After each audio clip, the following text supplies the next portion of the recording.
زبردستی نہیں کرنی چاہیے بالکل کہ جی وہ پانی نہیں پی سکتے, کھانا نہیں کھا سکتے. ساروں کے اپنے اپنے سرکمسٹانسز ہیں, اور اگر ان کے یہ اسپیشل کنڈیشنز ہیں تو آپ کو یہ سمجھنا چاہیے اور اس بارے میں سوچنا چاہیے. جیسے یہ آپ نے اچھی بات کر دی ہے. ایک لحاظ سے اگر میرے خیال میں اس میں اب حکومت کی ایک رسپانسبلٹی ہے, ٹھیک ہے, آپ نے جو بھی قانون نافذ کر دیا وہ کر دیا, لیکن یہ جو اب ایشو ہے نا, یہ پبلک کا ایشو ہے. اگر آپ بہت سخت ہوتے ہیں, اور میرے خیال میں کچھ چیزیں ہمیں ریکگنائز کرنا چاہیے کہ آپ کے سرکمسٹانسز بالکل مختلف ہے مڈل کلاس کے اور غریب کے. اگر وہ گھر کا کنسٹرکشن تو نہیں روکتا رمضان میں, لوگ کر رہے ہوتے ہیں, آپ نے وہاں لیبر دیکھا ہو, اگر آپ ان پہ سختی کریں کہ یہ غلط بات ہے, اگر وہ ہیٹ سٹروک ان کو ہو گیا, اس وقت اس کی جو کنٹرول ہے کافی کچھ ڈیمیج ہو چکا ہوتا ہے. آپ اسے ریوائیو کر لیتے ہیں, لیکن جو بھی باڈی کو ڈیمیج ہونا ہوتا ہے یا جو بھی سیریس ریپرکشنز ہیں وہ باڈی پہ, وہ اس سے پہلے آپ کو اسے سمجھانا ہوگا کہ یہ آپ کو ہو جائے گا بھی, یہ حالات بہت برے ہیں. اور دوسرا یہ ہے کہ ہم نے وہی 2014 میں بھی دیکھا تھا, اور اس سال بھی پریڈکٹڈ ہے کہ کافی گرمی ہوگی, ابھی ہے بھی. تو یہی جو اگر آپ ایز این انڈیویجول بائر ہیں, آپ دیکھ لیں, ایک تو کسی پہ تنقید نہ کریں. آپ دیکھ لیں کچھ لوگوں کو ڈائبٹیز ہے, وہ تو ایک جب ڈائبیٹک شوق سے تو آپ مر بھی سکتے ہیں. آپ کو اس وقت وہ بائر کا آدمی تو سمجھے ہوگا کہ یہ کیا کر رہا ہے, یہ مستی کر رہا ہے, یہ ٹافیاں کھا رہا ہے, لیکن اس وقت وہ باڈی کی ایبسولوٹ نیڈ ہوتی ہے. وہ بیسکلی وہ تو دین میں بھی اجازت ہے, وہ تو اس کے بغیر رہ نہیں سکتا, وہ جو ڈائبیٹک لوگوں کے لیے یہ چاہیے. اور ایک اور چیز ہے کہ آپ کس طرح کا ایٹیٹیوڈ اپناتے ہیں. اگر رمضان کا کہنا یہی ہے کہ آپ صبح سے رات تک سوئیں اور پھر اس کے بعد افطار کے وقت جاگ جائیں, عصر کے وقت آپ جاگ جائیں اور پھر اس کے بعد انتظار کریں, پھر افطار پہ آپ اتنا زیادہ کھائیں کہ آدمی پھر سے بے ہوش ہو جاتا ہے, اور پھر سحری کے وقت پھر سے اوور ایٹ کرتا ہے, یا جب آپ شام کے وقت دیکھتے ہیں جو گاڑیاں ایک دوسرے میں لگ رہی ہوتی ہیں, اور پھر آدمی کا باہر نکل کے جو غم و غصے کا اظہار ہوتا ہے. کوئی خاص آپ کو اس طرح رمضان کی جو کافی خوبیاں ہیں اور جو آدمی میں بھی خوبیاں آنی چاہیے رمضان کے وقت, وہ کچھ دیکھنے کو نہیں ملتی. امید یہ ہے کہ آپ اپنے ایٹیٹیوڈ میں ان چیزوں کو لائیں. دوسری بات یہ ہے کہ صرف کھانے سے روزہ نہیں ٹوٹتا. اگر آپ گاڑی بالکل ایسے چلا رہے ہیں جس میں آپ نے دیکھا یہ پھول والے, یہ جو موتی بیچنے والے بچے ہوتے ہیں, آپ ان کو مار دیں ود یور ریسپانسبل ڈرائیونگ. ہر وقت رمضان میں یہ ایک جی چاہتا ہے کہ آپ اس گاڑی کے ساتھ پیرالل ہو جائیں. آپ یار تم مت رکھنا, ٹھیک ہے نا, یہ جو تم کر رہے ہو آپ احسان نہ کرو, یہ احسان مت کرنا, یہ تم بیسکلی ایک پبلک نیوسنس بن گئے ہو. یہ جس طرح سے کرے ہو, یہ پرابیبلی آئی ایگری کہ یہ سب سے امپورٹنٹ چیز ہے کہ صرف ان چیزوں پہ نہ کانسنٹریٹ کریں. یہ جو ابھی ایک پبلک ایسپیکٹ ہے اس کا, اگر آپ روزے میں آپ سوچ رہے ہیں کہ آپ کی اپنی ریلیشن شپ جو خدا کے پاس ہے, ٹھیک ہے نا, لیکن جو آپ کی نیٹ بیہیویئر اور اس کا افیکٹ سب پہ جو ہے نا, اس کا بھی آپ کو بہت زیادہ خیال رکھنا پڑے گا. بالکل ٹھیک. اگلے حصے میں بات کریں گے کچھ سنجیدہ مسائل کی جو کشمیر میں ایک طرح کی صورتحال بنتی جا رہی ہے, اور جو بھارتی فوج کی ہٹ دھرمی کی اب مثال دیکھنے کو ملی, جو آپ نے ایک کشمیری باشندے کو ٹرک سے باندھا اور اس کی ویڈیو وائرل ہو گئی. رہیے گا ہمارے ساتھ.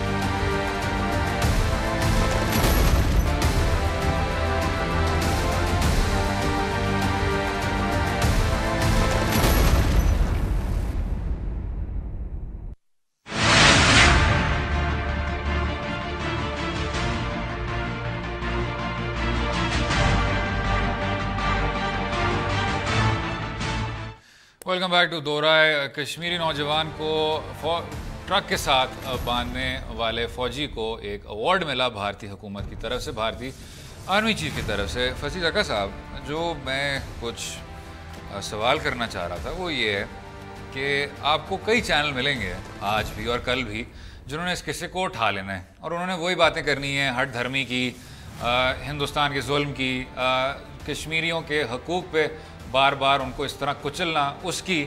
لیکن آپ مجھے یہ بتائیں, وہ کہتے ہیں نا کہ the definition of insanity is doing the same thing and expecting different results. ٹھیک, تو آپ وہی چیز کریں اور سمجھیں کہ آپ کسی اور نتیجے پہ پہنچ جائیں گے.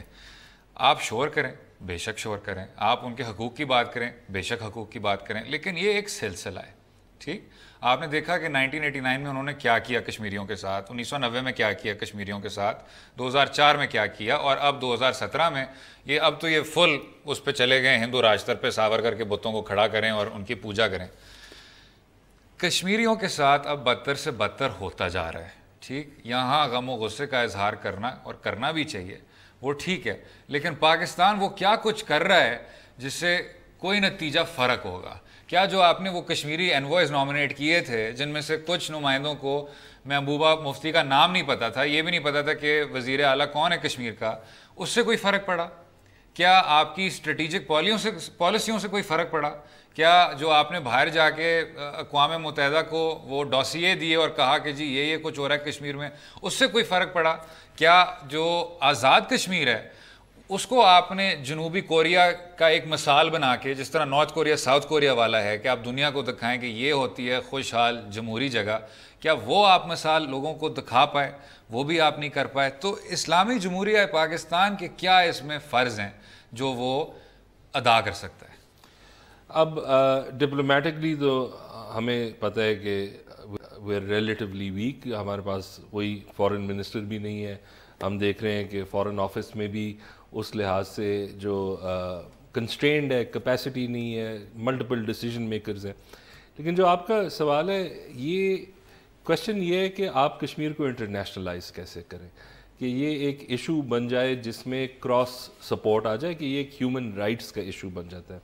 ہم نے تو جب آپ فریم کرتے صرف as a by lateral issue جو انڈیا کوشش کرتا ہے, ہمارا بھی ایک اس میں پوائنٹ یہی ہے کہ ہم ایکسیشن چاہتے ہیں کشمیر کا یہاں, لیکن صرف اگر آپ اسے ایک ہیومن رائٹس ایشو فریم کر دیں, دیٹس امپورٹنٹ, بیکاز اسی پہ آپ کو کرنسی ملے گی ورلڈ وائڈ. ایک لحاظ سے وہ آٹومیٹکلی تھوڑا بہت ہو گیا ہے, بیکاز جو سوشل میڈیا پھیل گیا تھا, جو ہیومن رائٹس ابیوسز ہیں وہ نکل گئے ہیں. لیکن وہ ہندوستان کے خلاف ہوا ہے, پاکستان کے حق میں نہیں ہوا. اور آپ تو پچھلے 50 سال سے اس کوشش میں کہ انٹرنیشنلائز ہو جائے, لیکن اس تک آپ پہنچ نہیں پا رہے.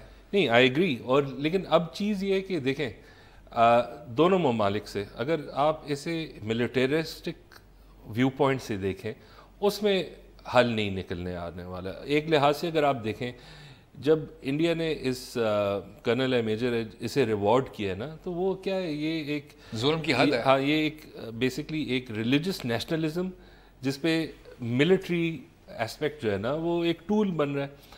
اور جب آپ نے اسے ریوارڈ کر دیا, آپ نے وہی جو انڈیا کو بھی آئی تھنک یہ پتہ ہے کہ یہ جو ہے یہ کوئی اوپریشن سے ونیبل نہیں ہے. اوپریشن سے شاید آپ اسے کویل کر سکتے ہیں تھوڑی دیر کے لیے, لیکن وہی فرسٹریشن پھر نکل اس کے پہ آئے گی. میں اختلاف کروں گا کہ میرے خیال سے ان کی سوچ یہی ہے کہ اوپریشن کے ساتھ یہ واقعی میں مسئلہ حل ہو جائے گا. اور جو ایک نریندر مودی اور یہ جو اجیت ڈوول صاحب ہیں اور ان کے جو سارے بڑے بڑے وزراء ہیں, ان کی طرف سے یہ بار بار تھا کہ جی یہ آپ بروٹ فورس کریں اور ساتھ میں کوشش کریں کہ ڈیولپمنٹ ہوتی جائے. یہ جو فارمولا یہ بالکل ناکام ہو گیا ہے, اور یہ ثابت ہوا تھا ان کے انتخابات سے, جس میں آپ کے پتہ نہیں کچھ پرسنٹیج لوگوں نے ہی ووٹ ڈالا تھا, اور یہ میرے خیال سے مقبوضہ کشمیر کی تاریخ میں سب سے کم ٹرن آؤٹ تھا. تو کشمیر ان کے ہاتھوں سے نکل رہا ہے. مجھے جو افسوس ہو رہا ہے وہ یہ ہے کہ پاکستان اس تمام نیریٹو میں کہیں نظر نہیں آ رہا. ویسے میں آپ کو ایک اور چیز بتا دوں کہ ایک شاید انڈر اپریشیٹڈ پوائنٹ یہ بھی ہے کہ جس رخ یہ کانفلکٹ جا رہا ہے ابھی, پہلے آپ نے دیکھا کہ کشمیریوں کا ریلیٹیولی ایک سیکولر ایک ڈیمانڈ تھا کہ ہم پاکستان جوائن کریں. اب جو اس میں گروپس بھی آ گئے, اب رپورٹس یہ بھی آ رہے ہیں کہ آئیسس کے فلیگز بھی آ رہے ہیں, جو ایک ایکسٹریمسٹ مائنڈ سیٹ ہے. اچھا, وہ انڈیا کے لیے, انڈیا میرے خیال میں ان کو شاید اندازہ نہ ہو کہ وہ کتنا ڈینجرس ہے انڈیا کے لیے, بیکاز جب آپ کے پاس ایک ہندو نیشنلسٹ گورنمنٹ ہو جہاں عام شہری بھی دیکھ رہے ہیں کہ مسلمان کا سپیس کم ہو رہا ہے اور مائنورٹیز کا بھی سپیس کم ہو رہا ہے, تو آپ ایک یہ تو نہیں کہہ سکتے کشمیر کو کہ آپ اور مسلمان جو انڈیا میں ان کی طرح بن جائیں گے جب ان کے پاس بھی مسائل ہوں گے. لیکن یہ جو اگر کشمیر سے اگر یہ ایک ریلیجس جو ایکسٹریم اینڈ پہ ہے, یہ اس رخ اس نے اپنا لی, وہ ایک تو انڈیا میں پھیلے گا, لیکن دوسرا یہ بھی ہے کہ ہمارے بھی کنیکشنز ہیں وہاں, ہمارے بھی گروپس ہیں, وہ ریورس بھی آ سکتے ہیں. تو یہ جو پہلو ہے, یہ جو ایک ملٹرسٹک اپروچ انڈیا نے لی ہے, یہ دونوں ممالک کے لیے ٹھیک نہیں. لیکن یہ تھوڑی سی چکن اور دیگ والی بات نہیں ہو گئی. اب ہندوستان بار بار کہتا ہے کہ جی یہ جو ہیں یہ جہادی ہیں, وہ کہتے ہیں یہ مذہبی انتہا پسند ہیں, اور یہ کرتے کرتے کوشش وہ یہ کرتے ہیں کہ جو بین الاقوامی جنگ ہے دہشت گردی کے خلاف وہ اس میں شامل ہو جائیں. لیکن یہ ہم نے دیکھا ہے بطور ایک بہانہ کہ اگر اسرائیل بے تحاشا ظلم کر رہا ہے فلسطین پہ اور ایک حماس جیسی تنظیم وہاں ایک پنپنا شروع ہو جائے تو وہ کہتے ہیں کہ جی حماس تو ویسی دہشت گرد ہے. اگر وہ لبنان میں حملہ کریں اور وہاں حزب اللہ کھڑی ہو جائے جو اگین ایکسٹریمسٹ ہے تو آپ پھر سے کہیں کہ جی یہ دیکھیں یہ تو دہشت گرد ہیں. لیکن وہی کشمیر میں ہو رہا ہے. کشمیر میں ایز اے ریئیکشن آپ ان انتہا پسندوں کو پیدا کر رہے ہیں کیونکہ ان بچوں نے صرف اور صرف ظلم دیکھا ہے, اس لیے چھوٹی چھوٹی بچیاں جو ہیں وہ اب پتھر مار رہی ہیں جو پہلے کبھی نہیں ہوتا تھا. نو آئی ایگری وتھ یو. لیکن اگر آپ وہی پیلسٹائن اسرائیل کے بیچ دیکھ لیں, اگر آپ کو یاد ہو 70s 80s تک بھی, مڈ 80s لیٹ 80s تک یہ ایک انٹرنیشنل لیفٹ کا بھی کاز تھا پیلسٹائن. صحیح, ٹھیک ہے نا, کہ وہ یہی کہہ رہے تھے کہ یہ تو ظلم ہے. لیکن اس انٹرنیشنل لیفٹ کو بھی کہتے تھے کہ جی یہ جہاز پھاڑتے ہیں, یاسر عرفات بھی بومر ہے, دہشت گرد ہے. I agree. لیکن اب سین یہ کہ جب یہ اینٹیسیڈنٹ جو ہوتے ہیں, جو کنڈیشنز پہلے ہوتے ہیں, ہماری میموری شارٹ ہوتے ہیں, ہم پریزنٹ میں ہی دیکھتے ہیں. تو اب اسرائیل کا ایڈوانٹیج ہو گیا ہے کہ انہوں نے پیلسٹائن کاز کو وہی ایک حماس ایلیمنٹ وہ جوڑ دیا انہوں نے, ٹھیک ہے نا, دہشت گردی کے ساتھ جوڑ دیا. ٹھیک ہے, آپ نے دیکھ بھی لیا ہے کہ انہوں نے تو مسلمان ممالک بھی اپنے ساتھ کر دیے ہیں. ٹھیک ہے نا, سعودی سے یہ کچھ اور ایک لحاظ سے اوورٹ نہیں ہے. اب وہ سعودی بھی یہ نہیں دیکھیں گے ابھی کہ یار پہلے تو یہ وہ تھا, وہ اپنا انٹرسٹ کو دیکھیں گے. تو یہ جو جس طرف یہ جا رہا ہے, آئی ایگری وتھ یو کہ اینٹیسیڈنٹ یا جو پہلے حالات تھے اس نے اسے بہا. لیکن وہی شارٹ ٹرمزم پریزنٹزم جو ہوتا ہے کہ ابھی کیا حالات ہے, ابھی ہم پہ کیا اثر ہوتا ہے, لوگ یہی دیکھتے ہیں. اور اس کا انٹرنیشنلائزیشن میں اس کا ایک مسئلہ ہوگا. دوسرا سوال یہ ہے کہ آپ کر کیا سکتے ہیں. تو ہمارے جو اہم سوال ہے آپ کیا کر سکتے ہیں سوا کچھ ایم این ایز کو بھیج دیں ٹرپوں پہ, اور ان ایم این ایز کو خود نہیں پتا کہ کشمیر کا نام کیا ہے. ٹھیک ہے, وہ بھی ایک کمپوننٹ تو ہے. ٹھیک ہے نا, آپ کو ایونچولی اگر وہ ہم نے صحیح نہیں کیا, لیکن یہ ایک ٹول ہے جو ہم استعمال کریں گے. دوسرا یہ ہے کہ آپ اپنا فارن آفس کو اسٹرانگ کر دیں. تیسرا یہ ہے کہ جو ایلیمنٹس ہے نا, جب آپ انٹرنیشنل ورلڈ کو کہیں گے کہ ہمارا حق ہے اس ریجن پہ یا کچھ اور, آپ کو نیریٹو کچھ اور بدلنا ہوگا کہ یا فریڈم آف اسپیچ بند ہوگی. لیکن فصیح بھائی آپ بچوں کو مارا جا رہا ہے, بے تحاشا ظلم ہو رہا ہے, اور ایک انپریسیڈنٹڈ لیول پہ ظلم ہو رہا ہے جب سے یہ حکومت آئی ہے. لیکن جو میرا سوال ہے وہ یہ ہے, اگر آپ نے یہ کہنا ہے, آپ کی اپنی ریاست نے یہ کہنا ہے کہ جی ایران کے ذریعے دہشت گرد آ رہے ہیں, افغانستان کے ذریعے دہشت گرد آ رہے ہیں, ہندوستان کے ذریعے تو دہشت گرد آ رہے ہی تھے, تو بچہ کون کہ آپ کے ساتھ کوئی کھڑا ہوگا؟ کوئی بچتا نہیں ہے. تو آپ کی اگر اپنی ڈپلومیسی اتنی کمزور ہے تو آپ کے ساتھ وہ کون سے مسلمان ممالک ہیں جو کھڑے ہوں گے اور یکجہت ہو کے کہیں گے کہ جی واقعی میں کشمیری کاز یہ ہے. آپ تو کسی کے ساتھ کوئی آپ کا دوست بننے کو تیار نہیں ہے ابھی. لیکن میں صرف یہ کہہ رہا ہوں کہ اگر ایک تو یہ ڈپلومیٹک ویکنس ہے, ٹھیک ہے, یہ جو نیریٹو کا ویکنس ہے, لیکن اصلی ویکنس یہ ہے میرے خیال میں, اگر آپ کشمیر کاز کو انٹرنیشنلائز کرنا چاہتے ہیں تو آپ اسے پہلے اسٹرپ کر دیں جو آپ کی بائیلیٹرل ایشو ہے. آپ صرف یہ بات کریں کہ یہاں فریڈم آف اسپیچ ختم ہو گئی ہے, یہاں جو ہے بک شاٹ استعمال ہو رہا ہے, لوگ اندھے ہو رہے ہیں, بچوں کے ساتھ ظلم ہو رہا ہے, and stay at that for 2-3 years. جب وہ سفیشینٹلی, اور سیکنڈلی یہ ہے کہ میرے خیال میں جب ہم ایک امید رکھتے تھے کہ ہم 10 MNA بھیج دیں گے 2 دن میں, انفارمیشن تو سب کے پاس ہے, ٹھیک ہے, یہ ایک ملٹی ایئر پروسیس ہے. آپ نے چھوڑ دیا ایک 10 سال کے لیے, اب آپ ایکٹیویٹ ہو گئے ہیں, تو ایک تو آپ کو لانگ ٹرم میں اس میں کرنا ہوگا. دوسرے میرے خیال میں جو اس کے انٹرنیشنل ایلیمنٹس ہے وہی ہے, جب آپ فار ایگزامپل کلبھوشن کا ہم بات کر لیتے ہیں, اپیل کیا بات تھی, وہی ڈیتھ سینٹنس کے خلاف ایک بات, جو یورپینس کو death sentence as a punishment نہیں پسند. تو اگر آپ دیکھیں جو انٹرنیشنل سے لیفٹ آف سینٹر لوگ ہیں وہ کس بات پہ ایکٹیویٹ ہوتے ہیں, جب آپ نے ایک پورے قوم کو سائلنس کر دیا ہے, آپ نے ان پہ انٹرنیٹ, ان کی فریڈم آف ایکسپریشن, جب آپ بچوں پہ ظلم کریں, وہ اسکول نہیں جا سکتے, جب آپ بک شاٹ جیسی چیز استعمال کرتے ہیں, اینڈ آپ صرف اس پہ ٹھہر دیجیے. جب اس پہ کرنسی آ جائے تو پھر آپ اپنی جو بائیلیٹرل کلیمز ہیں وہ زیادہ ایکٹیویٹ کرتے ہیں. وہ جو ہے بائیلیٹرل کلیم آپ انڈیا کے ساتھ ایکٹیویٹ کریں, لیکن پہلے اگر آپ اس ایشو کو انٹرنیشنلائز کرنا ہے, وہی جو پارٹس آف دا کانفلکٹ جو باہر کے لوگ سننا چاہتے ہیں پہلے اسے ایمپلیفائی کریں. لیکن اگر آپ پچھلے 50 سال میں نہیں ہوا آپ وہی نہیں ہوا اگر آپ پچھلے 50 سال میں اس کو انٹرنیشنلائز نہیں کر پائے, اگر آپ پچھلے 50 سال میں آپ کو کوئی اس طرح کی آڈینس نہیں ملی کہ آپ ان کو یہ کہہ سکیں, تو what is it that you are doing wrong? نہیں آئی ایگری. اس کو آپ اب کس طرح کا, اس میں تبدیلی کیا وہ لا سکتے ہیں, وہ پالیسی چینج کیا ہے؟ کیونکہ یہ تو آپ کا رویہ کافی دیر سے رہا ہے. ایک تو یہ کہ انٹرنلی جو ہمارے پالیسی میں ڈسینٹ کوئی نہیں سنتا, اور ایک آپ نے بہت خوبصورت بات کی کہ پاکستان کی جو دنیا میں سٹینڈنگ ہے وہ پچھلے 50 سال میں کمزور سے کمزور ہوتی گئی ہے. جو 1950 اور 1960 کی دہائی میں ایک کشمیر کا ایک سینٹیمنٹ تھا, وہ ایک اور دنیا سے آپ کو ایسا لگ رہا تھا کہ وہ وابستہ ہے, لیکن آج کوئی سننے کو تیار نہیں ہے. آج اگر ایک نیو یارک ٹائمز میں ایڈیٹوریل آ جائے تو آپ کے پاکستانی جو پالیسی میکر ہیں وہ صبح سے رات تک کہتے ہیں شکر ہے بھائی نیو یارک ٹائمز میں اس کا ذکر آیا. تو یہ آپ کی ڈپلومیٹک ایفرٹ کی تو حد ہے. نہیں آئی ایگری فلی. پرابلم یہی ہے کہ اگر آپ ایک یہ کہہ دیں کہ آپ کی ہسٹوریکل پالیسی میں غلطیاں تھے اور پھر کوئی کہہ دیتا ہے کہ یہ تو غدار آدمی ہے, یہ ہمیں ویک کرنا چاہتے ہیں, تو ہم کبھی اس ایک جو ریئل پالیٹک ہے, جو آپ بھی ہمیں بھی آئیڈیالوجیکل وہ جو ایک مورنگ ہے وہ ذرا اسٹرپ کرنا ہوگا کہ کم از کم ایڈوانٹیج اس کا ہم لے سکے کسی طریقے سے.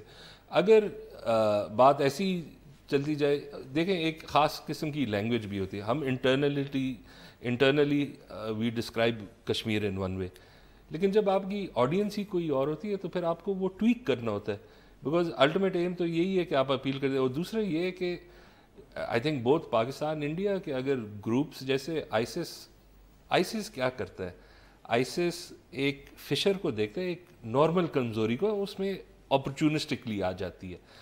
اگر یہ سچ ہے کہ وہ ان کا فٹ ہولڈ ہو گیا ہے یا وہ گرو کر رہے ہیں, وہ دونوں کے لیے اچھا نہیں ہے. اور سیکنڈلی یہ جو اسٹریٹجی ہے نا, اگر ہم واقعی اس پہ چلے جائیں کہ اسے انٹرنیشنلائز کرنے ایک ہیومن رائٹس بیسس پہ, اس کا جو بائیلیٹرل ایلیمنٹ ہے وہ تھوڑا سائڈ پہ کر لیں, وہ صرف انڈیا پاکستان اس پہ بات کریں, وہ آپ کر نہیں سکتے اگر اس میں ایک پرسیپشن آ گئی کہ یہ تو ایک ریلیجسلی موٹیویٹڈ وہ ہے. خیر, اور اگر کشمیر جیسی خوبصورت جگہ میں اس طرح کی انتہا پسندی چھا بھی گئی ہے, اس کا واحد اور صرف واحد ذمہ دار ہندوستان کی آکوپیشن ہے میرے مطابق. لیکن امید ہے کہ ہسٹری شوز دس, امید ہے کہ پیلسٹائن میں ہم نے یہی دیکھا, لیکن امید یہ ہے کہ پاکستانی ریاست کے جو نمائندے ہیں وہ اس چیز پہ عمل کریں گے, آپ کی بات پہ عمل کریں گے کہ اب ذرا ہٹ کے اس مسئلے کے بارے میں سوچنا ہوگا. جو آپ نے 1950 میں طے کیا تھا وہ 2017 پہ لاگو نہیں ہو سکتا. And I will just add one thing, ہماری بات تو کچھ نہیں ہے, لائک ناٹ ہماری بات, لیکن صرف وہ جو ڈبیٹ ہے ذرا ریئلسٹکلی کھول دیں اسی سے آپشنز نکلیں گے, آپ کو کچھ سننے کو تو ملے جو اور طرح کا ہو. اگلے حصے میں بیرونی معاملات پر بات کرتے رہیں گے. ڈونلڈ ٹرمپ نے جو کچھ کر دکھایا اس پہ ہمارے ساتھ ایک ایکسپرٹ ہیں باڈی لینگویج پہ, فضی زکا صاحب, جو گہرا تجزیہ کریں گے. رہیے گا ہمارے ساتھ.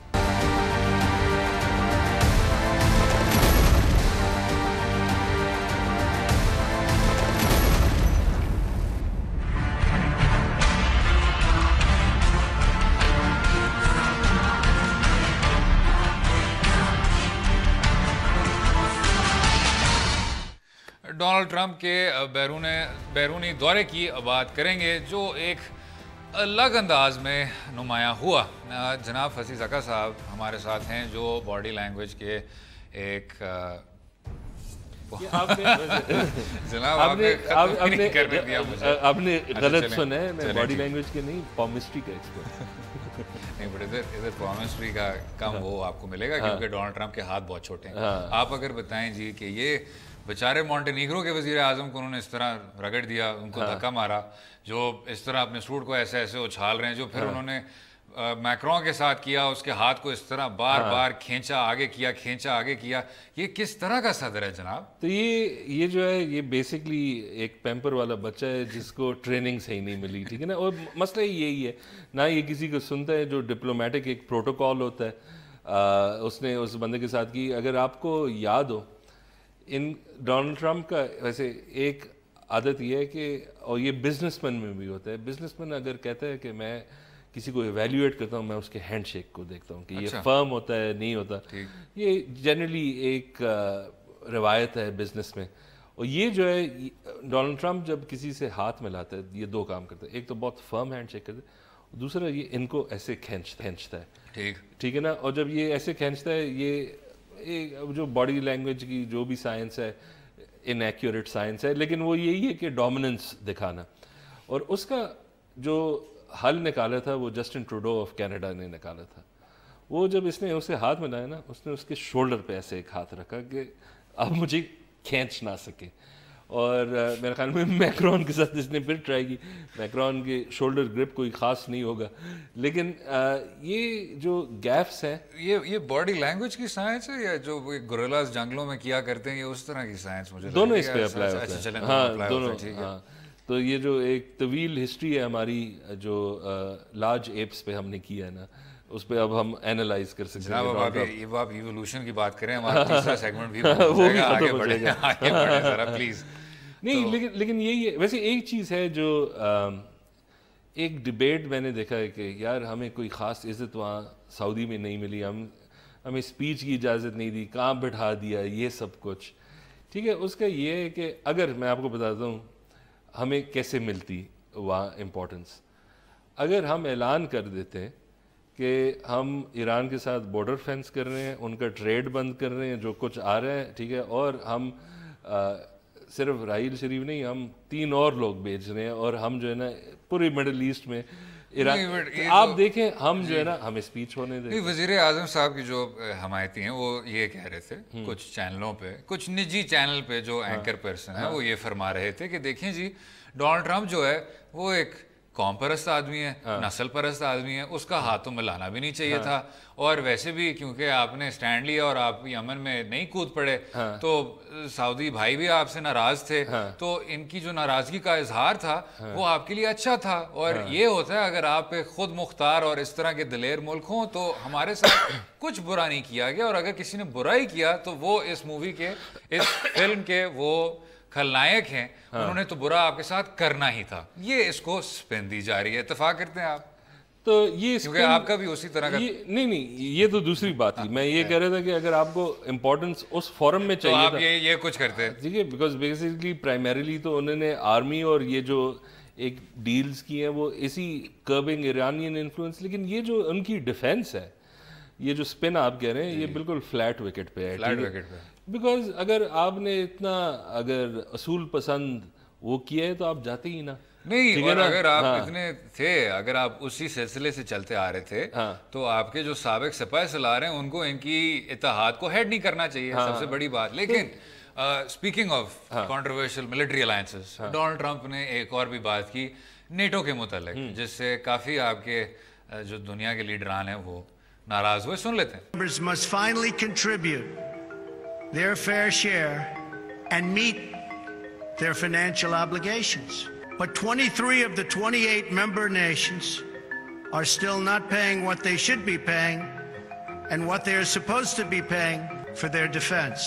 This is not fair to the people and taxpayers of the United States. And many of these nations owe massive amounts of money from past years and not paying in those past years. Over the last 8 years, the United States spent more on defense than all other NATO countries combined.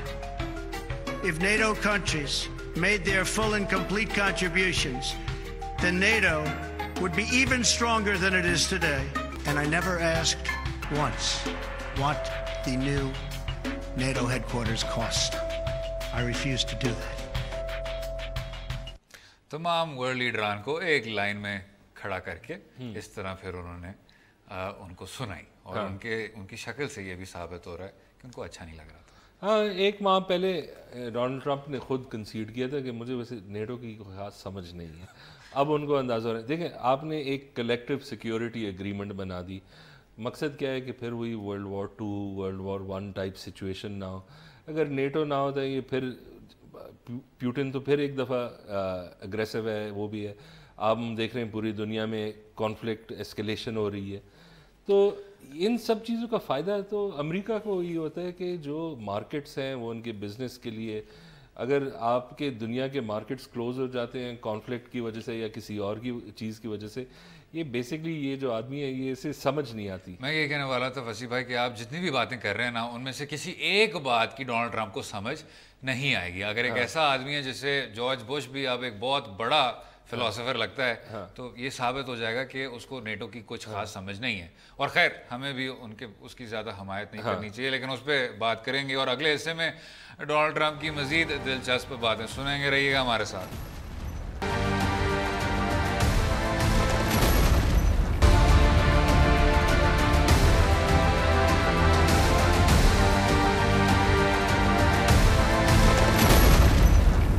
Secretary of State has done an incredible job. We just got back from the Middle East. We just got back to Saudi Arabia. جی welcome back to دو رائے. جس طرح آپ نے دیکھا Donald Trump نے اسرائیل جا کے کہا کہ ہم مڈل ایسٹ سے واپس آ گئے, یہ نہ سمجھتے ہوئے کہ اسرائیل واقعی میں مڈل ایسٹ کا حصہ ہے. اور اس میں مجھے ایسا لگتا ہے کہ ایک بنیادی حقیقت ہے, اسرائیل جو ہے وہ مڈل ایسٹ کا حصہ نہیں ہے. اسرائیل کی جو کوئی سیاسی یا اگر آپ جغرافیہ دیکھ لیں اس پہ بھی کوئی حقیقت نہیں ہے. انہوں نے ایک ملک سے سارے لوگوں کو فارغ کر کے اس پہ قبضہ کر لیا, اور اب وہ میرے خیال سے مڈل ایسٹ کی واحد جمہوریت بھی ہیں, واحد انڈسٹریلائز ملک بھی ہیں.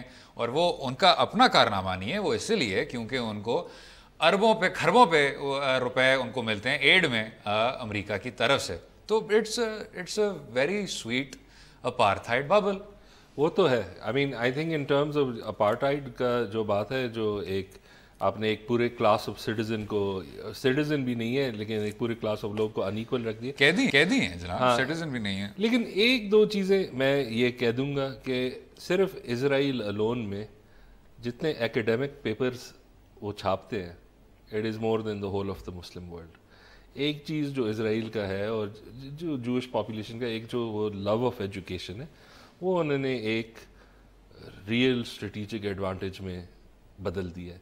آپ اگر دیکھیں یہ جو کچھ ٹیکنالوجی فرمز, واٹس ایپ, یہ سب کچھ پہلے ان کے روٹس اسرائیلی ٹیکنالوجی. اگر آپ میرے پیچھے جو فرسٹ ورلڈ کا سربراہ ہے یعنی ریاست متحدہ امریکہ, اس کا تمام سرمایہ, اس کی تمام ملٹری جو طاقت ہے وہ میرے پیچھے لگا دیں, تو میں بھی کہوں کہ یار میں بہت خوشحال ہوں. لیکن یہ تسلیم کرتا ہوں, ٹھیک ہے امریکہ نے بہت سے ملکوں کے ساتھ کیا, ٹھیک ہے نا, اس لحاظ سے ان ممالک نے نہیں کیا. نہیں, لیکن ان ممالک میں اگر آپ مصر لے لیں یا اردن لے لیں, جس طرح کے ممالک کے پیچھے امریکہ اس طرح کھڑا ہوا ہے, ان کا جو پاپولیشن بیس تھا وہ اسرائیل سے کچھ گنا بڑا زیادہ تھا. لیکن اگین میں صرف یہ کہہ رہا ہوں کہ میں جو ان کی اپارٹائڈ سٹیٹ ہے وہ میں نہیں مانتا, وہ نہیں. لیکن ایک چیز جو ہمیں قبول کرنی چاہیے, بیکاز یہ ایک لیسن بھی ہے. اگر آپ ڈیموکریسی کو انجنڈر کریں, اگر آپ اپنے لوگوں کو اور سائنس اور ان چیزوں کو پھیلا دیں اور اس میں فریڈم ڈال دیں, ایونچولی ہم بھی آگے نکلیں گے. کے ساتھ آپ نے استفریح کی ہوئی ہے, ان کو اتنے بڑے آپ نے اوپن پریزن میں بند رکھا ہوا ہے, وہ میرے خیال سے جمہوریت کا حسن مجھے وہ اس طرح لگتا نہیں ہے. لیکن خیر اس پہ اتفاق کریں گے کہ ڈونلڈ ٹرمپ جیسا آدمی شاید وائٹ ہاؤس نہیں آیا کبھی بھی. میرے جو امید ہے نا, جو ایک چیز ڈونلڈ ٹرمپ کو بہت فکسیٹ کرتی ہے کہ لوگ میرے بارے میں کیا سوچتے ہیں, کہ اگر بس ایک سال کے اندر اگر ہم اسے یاد کریں اسی وائل ہی اسٹل پریزیڈنٹ, کہ یہ امریکہ کا پہلا مورون پریزیڈنٹ پہلا مورون پریزیڈنٹ. لیکن خیر جارج بش کے بعد وہ بھی میرے خیال سے اعزاز بڑا مشکل سے ان کو حاصل ہوا. امید ہے آپ کو آج کا پروگرام پسند آیا ہوگا. مجھے اور فصیح زکا کو اپنی رائے سے بھی آگاہ کیجیے, اور کل تک اجازت دیں. خدا حافظ.